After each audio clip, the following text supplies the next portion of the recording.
చెప్పండి రాజుగారు, మన రాజ్యంలో గొల్లియాతును చంపేవాడే లేడా? అందరు భయపడుతున్నారు రాజుగారు. మళ్ళీ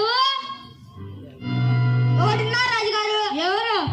మన యెషయా కుమారుడు దావీదు తన యుద్ధంలో నా అన్నలకి భోజనం వడ్డించడానికి వచ్చారు రాజుగారు. మిమ్మల్ని కలుస్తానంటున్నాడు.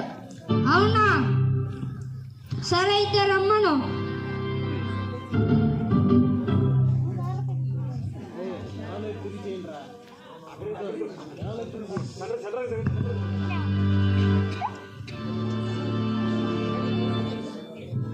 ఈ గొల్లియాతును చంపితే సౌలు నాకేమిస్తాడో? ఒకవేళ తన కుమార్తెనిచ్చి వివాహం చేస్తాడా?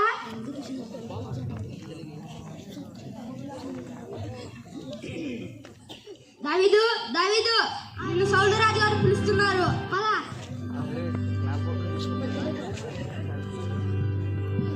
సిద్ధం రాజుగారు.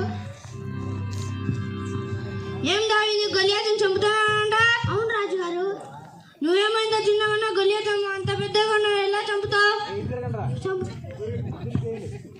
నేను చంపుతాను రాజుగారు.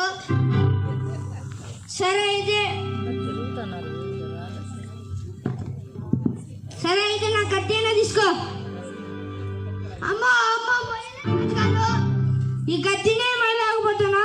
అంత పెద్ద గొల్లియాతును ఎలా చంపుతావు? నేను చంపుతాను రాజుగారు. సరే అయితే నా డాలైనా తీసుకో. అమ్మా వద్దు రాజుగారు, నాకేం వద్దు రాజుగారు. మళ్ళీ ఏమీ లేకపోతే గొల్లియాతును ఎలా చంపుతావు? నా దగ్గర ఒకటి ఉంది రాజుగారు. ఏంటది? ఒడిశాలు రాజుగారు. ఈ ఒడిశాలతో చంపుతావా గొల్లియాతుని? తను ఏమైనా కుక్క అనుకున్నావా? నేను పిట్ట అనుకున్నావా?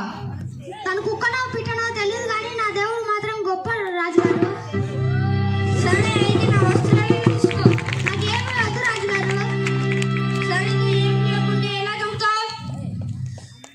నేను చంపుతాను రాజుగారు. సరే అయితే గొల్లియాతుని చంపి నా దగ్గరకు రా పో.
Channel